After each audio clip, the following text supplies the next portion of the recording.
All right, I'm so excited this week. We're taking it back in time to when I was between about 8 and 12 years old, and I was introduced to something in the Boy Scouts called the Pinewood Derby. And for those that aren't familiar with the Pinewood Derby car, it's a block of wood that you are able to sand down or cut into a variety of different shapes, and you can paint it, and then we all get together and you race your vehicle and may the best car win. Now, when I was between 8 and 12, I was not coming up with the most scientifically advanced vehicle designed to withstand, for aerodynamics and whatnot, right? But there were a lot of cars there from kids that were pretty handy, and now looking back on it, it might have been due to some handiwork of their dad. Now, I don't think I used a whole lot of help from my dad. Maybe, hopefully, I'm hoping just the supervision while working with some tools, but if I have that mistaken, sorry, Dad. So this week I thought it would be exciting to test out different designs of cars to see which one is the fastest, and then to explain why that is. So let's get to it. And actually, I think that was the door, and I think our Pinewood Derbies are here. So let's go take a look.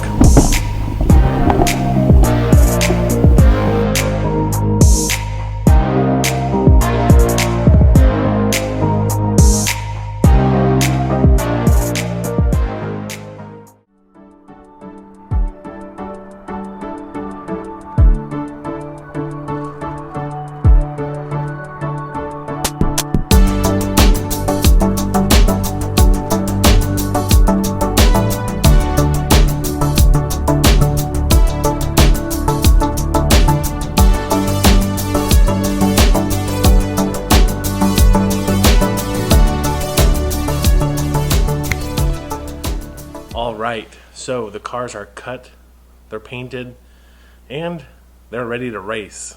So before we get out there and do that, I just want to explain why on some of the cars we took time to cut them into a more aerodynamic shape and what we hope that will do for the car. When you think about aerodynamics, think about the space having multiple particles in the air. When a large object is traveling through that space, it's going to have to push these particles out of the way so that it can get through. Because it's hitting more particles, it's actually going to slow that object down.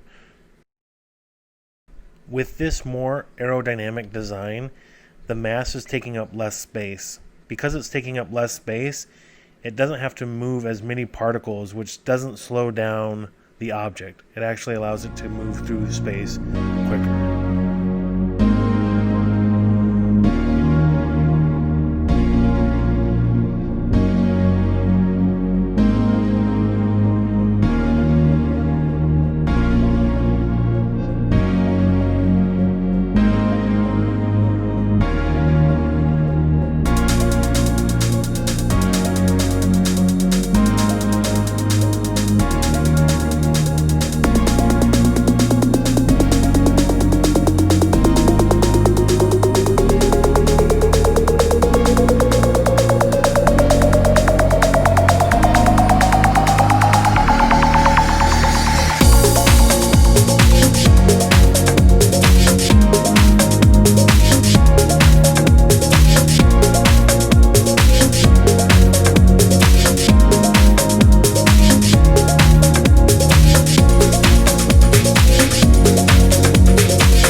All right, so we are done, and I wanted to share some observations with you.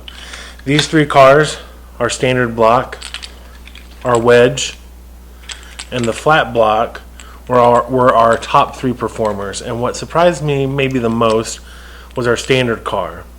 We'd made no changes aerodynamically to him. We just threw some paint on and his tires, and it was ready to go. So if you're in a time crunch and you just need a car, it's not all that bad just to use this standard guy that comes out of the box. I'm not surprised at the results of some of our more aerodynamic cars, right?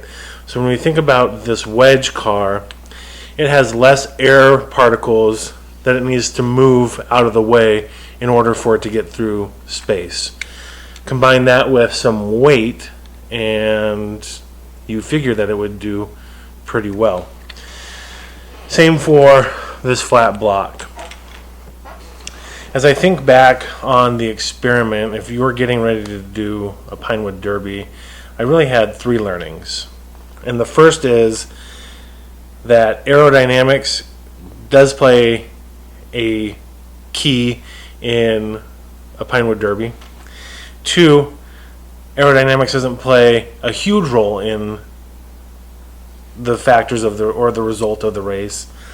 And 3, as I was going through this whole thing, I would say if you are a father helping your kid, it's going to take some time. It took me quite a bit of time to carve out all of these cars to get the shapes that I was looking for. So this is not something that you're probably going to be able to do a few minutes before the race. Allot yourself some time. Just, I guess, have fun with it and see where it goes. So with that, I appreciate you taking 10. We'll see you next week.